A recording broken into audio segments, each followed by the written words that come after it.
नमस्कार मित्रांनो, पुन्हा एकदा गटफिट क्लब ह्या चॅनलमध्ये तुमचं मनपूर्वक स्वागत आहे. चला तर मग हा नोव्हेंबर महिना पाईल्स अवेअरनेस मंथ आहे. तर मग पाईल्सबद्दल आज आपण आणखीन एक व्हिडिओ घेऊन तुमच्यापर्यंत आलेलो आहोत. पाईल्स नेमकं होतो का आणि हा समजून घेणं सगळ्यांना गरजेचं आहे. पाईल्स हा एक मोठा गंभीर आजार आहे का? असं नाही. हा लाईफस्टाईल आजार आहे, लाईफस्टाईल रिलेटेड आजार आहे. आजच्या घडीला 10 पैकी 4 लोकांना पाईल्स कधी ना कधी झालेलाच असतो आणि हा नंबर जसा आपण वेस्टर्न डाएट आणि वेस्टर्न लाईफस्टाईल अवलंबून करतोय त्याच्यामध्ये आणखीन हा वाढत चाललेला आहे. तर मित्रांनो, 5 महत्त्वाचे कारणं ज्यामुळे पाईल्स होतं हे त्या गोष्टी आपण ह्या व्हिडिओमध्ये समजून घेऊयात. चला तर मग व्हिडिओला सुरुवात करूयात. सर्वात महत्त्वाचं कारण म्हणजे आपली बद्धकोष्ठता.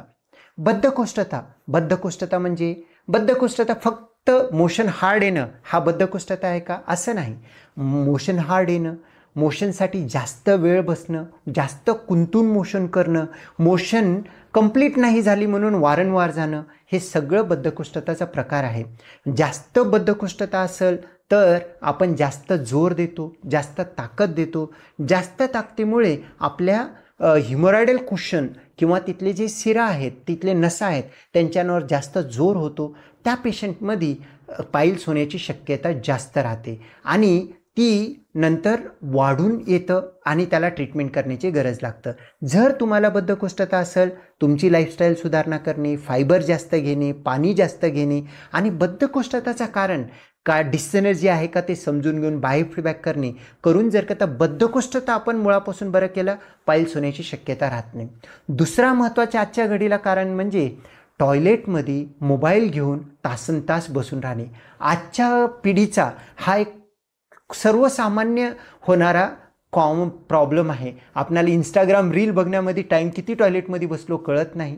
त्याच्यामध्ये काय होतो, जास्त वेळ 3 मिनटापेक्षा 5 मिनटापेक्षा जास्त वेळ टॉयलेटमध्ये जर बसलेला असेल तर तिथं ग्रॅव्हिटीमुळे म्हणा किंवा प्रेशर देणाऱ्यामुळे म्हणा ती नसांवरती जोर पडतो. जोर पडल्यामुळे नसा सुजतात, फुगतात आणि पाईल्स होतं. तर मित्रांनो, टॉयलेटवरती जर बसायचं असेल तर मोबाईल बाहेर ठेवून हातात घेऊन नाही, 3 ते 5 मिनटामध्ये अलाराम लावून बसा.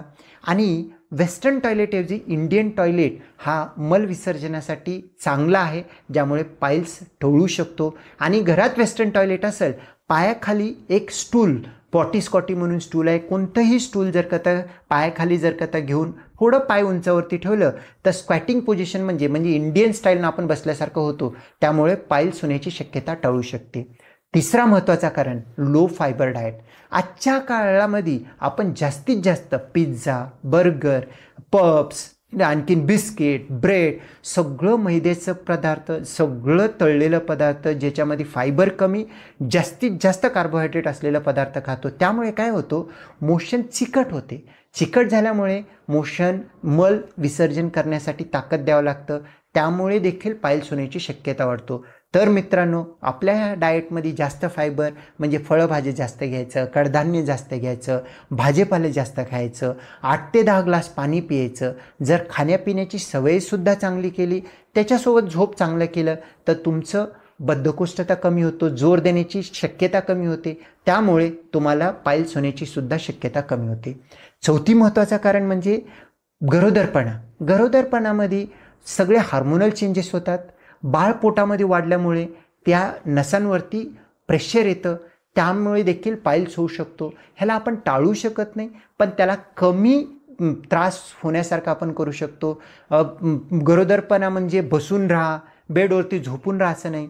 जर तुमच्या डॉक्टरांच्या सल्ल्यानुसार तुम्हाला थोडेफार व्यायाम सांगितले असतील, चांगले व्यायाम करणं, हलके फुलके व्यायाम करणं, पाणी जास्त घेणं आणि थोडं खाण्यामध्ये फायबरयुक्त आहार घेणे, हे जर का केलं तर पाईल्स टळू शकतो. कितीही केलं तर गरोदरपणामध्ये पाईल्स होण्याची शक्यता आहे, पण शरीरावरती खाण्यापिण्यावरती लक्ष दिलं तर कमी ग्रेडचे पाईल्स होतील, तर नंतर तुम्हाला रिकव्हरी चांगली होईल.